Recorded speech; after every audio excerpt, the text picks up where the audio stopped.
ಬೆಳವಣಿಗೆ. ಕಾಂಗ್ರೆಸ್ ಹಾಗೆ ಬಿಜೆಪಿ ನಡುವೆ ಅಶ್ಲೀಲ ಪದ ಬಳಕೆಯ ಜಟಾಪಟಿ ಜೋರಾಗಿದೆ.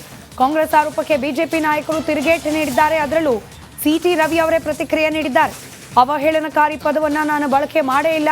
ಬೇಕಾದ್ರೆ ಪರಿಷತ್ ಆಡಿಯೋ ವಿಡಿಯೋ ಪರಿಶೀಲನೆ ಮಾಡಲಿ. ಆ ರೀತಿ ಹೇಳಿಕೆಯನ್ನ ನಾನು ಕೊಟ್ಟೇ ಇಲ್ಲ ಅಂತ ಸಿಟಿ ರವಿ ಹೇಳಿದ್ರೆ, ಸಿಟಿ ರವಿ ಹಾಗೆ ಹೇಳಿದ್ ನಾನಂತೂ ಕೇಳಲೇ ಇಲ್ಲ. ಏನಾದರೂ ಅಂತ ಹೇಳಿಕೆ ನೀಡಿದ್ರೆ ಅದು ತಪ್ಪೆ ಅಂತ ಹೇಳಿ ರಿಪಬ್ಲಿಕರಣಕ್ಕೆ ಬಿಜೆಪಿ ಎಂಎಲ್ಸಿ ಭಾರತಿ ಶೆಟ್ಟಿ ಪ್ರತಿಕ್ರಿಯೆ ನೀಡಿದ್ದಾರೆ.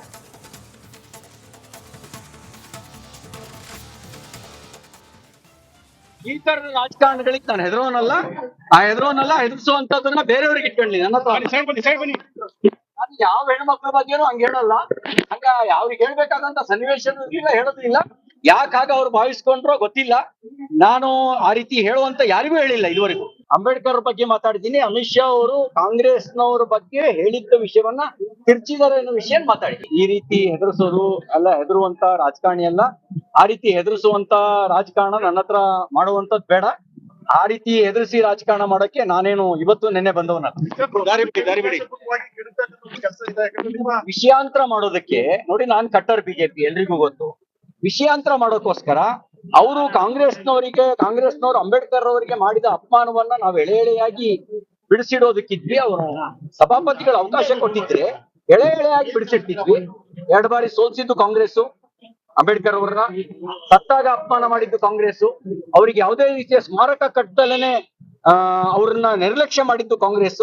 ಈ ಎಲ್ಲ ವಿಷಯವನ್ನ ಮುಚ್ಚಿಡ್ತಾ ಕೊಲೆಗಾರ ಅವರು ಹೇಳಿದ ಪದವನ್ನು ನಾನು ಕೇಳಿಲ್ಲ, ಇವರು ಹೇಳಿದ ಪದವನ್ನು ನಾನು ಕೇಳಿಲ್ಲ. ಆದರೆ ಅವರು ಮುಂದೆ ಬಂದು ನನ್ನ ಹತ್ರ ನಿಮ್ಮವರು ಅಂತ ಸಿಟಿ ರವಿ ಅಂತ ಹೇಳಿಲ್ಲಾಗ ಲಕ್ಷ್ಮೀ ಹೆಬ್ಬಾಳ್ಕರ್ ಅವರು, ಆಮೇಲೆ ಬಲ್ಕಿಶ್ ಬಾನು ಅವರು, ಆಮೇಲೆ ಉಮಾಶ್ರೀ ಅವರು, ಇನ್ನೂ 4-5 ಜನ ಸದಸ್ಯರು. ನನಗೂ ಬೇಜಾರಾಯಿತು ಆ ಪದ ಅಂತ ಕೇಳಿ. ಯಾರು ಹೇಳಿದರು ಅಂತ ಹೇಳಿದರೆ ಅವರು ಹೇಳಿಲ್ಲ ಯಾರು ಹೇಳಿದ್ದು ಅಂತ. ಆಮೇಲೆ ಕೊನೆಗೆ ಅವರು ಹೇಳಿದ್ದು ಸಿಟಿ ರವಿ ಅಂತ. ರಾಜ್ಯ ಮಟ್ಟದ ನಾಯಕರು ಮಾತ್ರವಲ್ಲ, ಪ್ರಹ್ಲಾದ್ ಜೋಶಿ ಅವರು ಕೂಡ, ಕೇಂದ್ರ ಸಚಿವರು ಕೂಡ ಇದೇ ವಿಚಾರಕ್ಕೆ ಸಂಬಂಧಪಟ್ಟಂತೆ ರಿಯಾಕ್ಟ್ ಮಾಡಿದ್ದಾರೆ. ಸಿಟಿ ರವಿ ಅವರು ಅಶ್ಲೀಲ ಪದ ಬಳಕೆ ಮಾಡಿದ್ದಾರೆ ಅನ್ನೋ ಕಾಂಗ್ರೆಸ್ನ ಗಂಭೀರ ಆರೋಪ. ಪ್ರಹ್ಲಾದ್ ಜೋಶಿ ಅವರ ಪ್ರತಿಕ್ರಿಯೆ ನಿಮ್ಮ ಮುಂದೆ. ಇವತ್ತು ಸಂಸತ್ತಿನ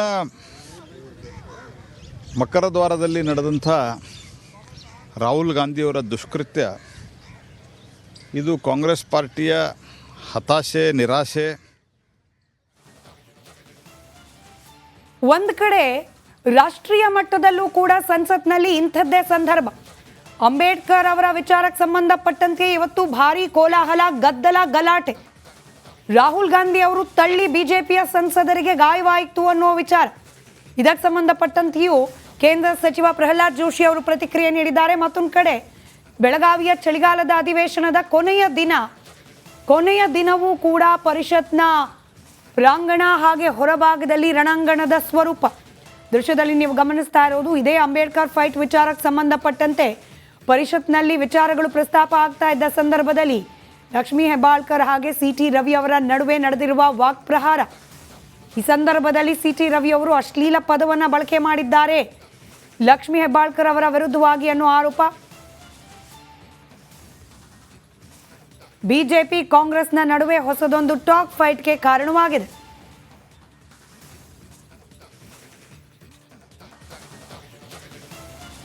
ಸಿಟಿ ರವಿ ಅಶ್ಲೀಲ ಪದ ಬಳಕೆ ವಿಚಾರಕ್ಕೆ ಸಂಬಂಧಪಟ್ಟಂತೆ ಮುಖ್ಯಮಂತ್ರಿ ಹಾಗೆ ರಾಜ್ಯದ ಗೃಹ ಸಚಿವರು ಕೂಡ ರಿಯಾಕ್ಟ್ ಮಾಡಿದ್ದಾರೆ. ಸಿಟಿ ರವಿ ಮಾಡಿದ್ದು criminal offence.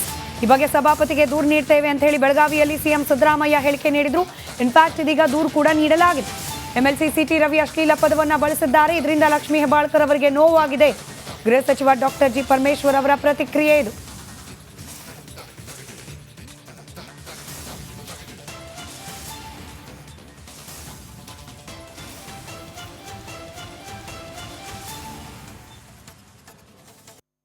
Legislative Council members that he has used very filthy word to Srimati Lakshmi Abbalkar. She is a minister in my cabinet, and it amounts to criminal offence. I don't know whether she has complained to the chairman also. And also, she has gone to the police station. Police will take the action according to the law. No, I was told in the Legislative Council, during the debate on Ambedkar, one of the member from the opposition, C.T. Ravi, has used a very bad word towards Lakshmi Balkar, and more than once I was told that 10 times he has used the same word. And Lakshmi Balkar, being a minister in the government, she is hurt, she is pained, and she is expressing, the insult which has been thrown at her during the debate. And I don't know if she gives a complaint, and police will initiate whatever action is necessary. It amounts to criminal offense. ಅವರು ಲಕ್ಷ್ಮೀ ಹೆಬ್ಬಾಳ್ಕರ್ ಅವರು complaint ಕೊಟ್ಟಿದ್ದಾರೆ, ಸಭಾಪತಿ complaint ಕೊಟ್ಟಿದ್ದಾರೆ, police ಸ್ಟೇಷನ್ಗೂ complaint ಕೊಟ್ಟಿದ್ದಾರೆ. ಪೊಲೀಸ್ನವ್ರು ಏನು ಕ್ರಮ ತಗೋತಾರೆ ನೋಡ್ಬೇಕು. ಯಾರು 10 ಸಾರಿ ಹೇಳಿದಾರಂತೆ ಎಲ್ಲರೂ ಹೇಳ್ತಾ ಇದ್ದಾರೆ, ನನಗೆ ಗೊತ್ತಿಲ್ಲ, ನಾನು ಇರಲಿಲ್ಲ ಸರ್. ತಾವು ವಿಧಾನ ಪರಿಷತ್ನಲ್ಲಿ ಇರಲಿಲ್ಲ ಸರ್, ಆದರೆ ವಿಧಾನ ಪರಿಷತ್ನಲ್ಲಿ ಅಂಬೇಡ್ಕರ್ ಅವರ ವಿಚಾರಕ್ಕೆ ಸಂಬಂಧಪಟ್ಟಂತೆ ಆಗ್ತದ ಪ್ರತಿಭಟನೆ ವೇಳೆ ಕುಡಿದಾಡಿಕೊಂಡು ನೇರವಾಗಿ ಈ ರೀತಿ ಪದ ಬಳಕೆ ಮಾಡಿದ್ದಾರೆ ಅನ್ನೋದು ಕಾಂಗ್ರೆಸ್ ಸದಸ್ಯರ ಆರೋಪ ಸರ್. ಅದೇಪ್ಪ, ನಾನು ಇರಲಿಲ್ಲ ಅಲ್ಲಿ, ಕೌನ್ಸಿಲ್ನೆಲ್ಲ ಇರಲಿಲ್ಲ.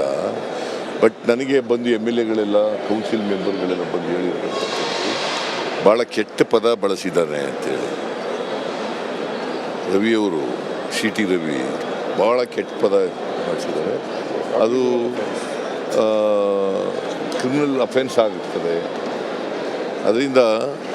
ಅದರಿಂದ ಭಾಳ ನೊಂದ್ಕೊಂಡಿದ್ದಾಳೆ ನಮ್ಮ ಲಕ್ಷ್ಮೀ ಹೆಬ್ಬಾಳ್ಕರ್ ಅವರು, ಮಂತ್ರಿ ಭಾಳ ನೊಂದ್ಕೊಂಡು ಅವ್ರ ಮೇಲೆ ಒಂದು ರೀತಿ it is A sexual harassment ಇದ್ದಾಗೆ, ಸೆಕ್ಷುವಲ್ ಹರಾಸ್ಮೆಂಟ್. ಅದಕ್ಕೆ ಕಂಪ್ಲೇಂಟ್ ಕೊಟ್ಟಿರ್ಬೋದು ಅಂತ ಅನ್ಕೊಂಡಿದ್ದೀನಿ ನಾನು. ಕೊಟ್ಟಿದ್ದಾರೆ, ಅದ್ರ ಪೊಲೀಸ್ನವರು ಕ್ರಿಮಿನಲ್. ಮತ್ತಷ್ಟು ಡೀಟೇಲ್ಸ್ ನಮ್ಮ ಪ್ರತಿನಿಧಿ ಸುರೇಶ್ ನೀಡ್ತಾ ಹೋಗ್ತಾರೆ. ಸುರೇಶ್, ಏನಾಯ್ತು ಕಡೆಗೆ ಕಂಪ್ಲೇಂಟ್ ಅಂತ ಹೇಳಿ ನೀಡಿದ್ದಾರಾ ಸಭಾಪತಿಗಳ ಸಮ್ಮುಖದಲ್ಲಿ? ಸ್ಮಿತಾ, ಸದ್ಯ ಈಗಿರುವಂತಹ ಮಾಹಿತಿ ಪ್ರಕಾರ ಸುಮಾರು ಒಂದು 3/4 ಗಂಟೆಗೂ ಹೆಚ್ಚಿನ ಕಾಲ ಒಂದು ಸುದೀರ್ಘವಾದಂತಹ ಚರ್ಚೆ, ಮತ್ತೆ ದೂರು ಮತ್ತೆ ಪ್ರತಿ ದೂರಿನ ಕುರಿತಂತೆ ಒಂದಷ್ಟು ಚರ್ಚೆಗಳು ನಡೀತಿರ್ತಕ್ಕಂಥದ್ದು. ಇಲ್ಲಿ ಪ್ರಮುಖವಾಗಿ ಸಭಾಪತಿಯವರ ಕೊಠಡಿಯಲ್ಲಿ DK ಶಿವಕುಮಾರ್, ಲಕ್ಷ್ಮೀ ಹೆಬ್ಬಾಳ್ಕರ್ ಸೇರಿದಂತೆ ಕೆಲ ಕಾಂಗ್ರೆಸ್ ನಾಯಕರು ಕೂತು ಚರ್ಚೆಯನ್ನ ಮಾಡ್ತಿರ್ತಕ್ಕಂಥದ್ದು. ಇದೆಲ್ಲದಕ್ಕೂ ಮುಂಚೆ DK ಶಿವಕುಮಾರ್ ಬರೋದಕ್ಕೂ ಮುಂಚೆ ನಿನ್ನೆ HK ಪಾಟೀಲ್ ಅವರು ಕೂಡ ಬಂದು ಅವರು ಕೂಡ ನನ್ನ ಒಂದಷ್ಟು ಮಾಹಿತಿಯನ್ನ ಕಲೆ ಹಾಕಿ ಆ ಮಾಹಿತಿಯನ್ನ TM ಅವರು ಕೂಡ ತಲುಪಿಸಿರ್ತಕ್ಕಂಥದ್ದು. ಮತ್ತೆ ಮುಖ್ಯಮಂತ್ರಿಗಳು ಕೂಡ ಕಾನೂನು ರೀತಿಯಲ್ಲಿ ಯಾವ ರೀತಿಯ ಒಂದು ಕ್ರಮವನ್ನು ಕೈಗೊಳ್ಳಬಹುದು ಆ ನಿಟ್ಟಿನಲ್ಲಿ ಕ್ರಮ ಕೈಗೊಳ್ಳಿ ಅಂತಕ್ಕಂತಹ ಒಂದು ಸೂಚನೆಯನ್ನ ಕೊಟ್ಟಿರ್ತಕ್ಕಂಥದ್ದು. ಇದೆಲ್ಲದರ ಮಧ್ಯೆ ಈಗ ಸದ್ಯ ಸಭಾಪತಿಯವರ ಕೊಠಡಿ ಬಳಿ ಯಾರನ್ನು ಕೂಡ ತೆರಳದೆ, ಅಂದ್ರೆ ಯಾರಿಗೂ ಕೂಡ ಅನುಮತಿ ಇಲ್ಲದೆ ಯಾರಿಗೂ ಕೂಡ ಬಿಡ್ತಾ ಇಲ್ಲ.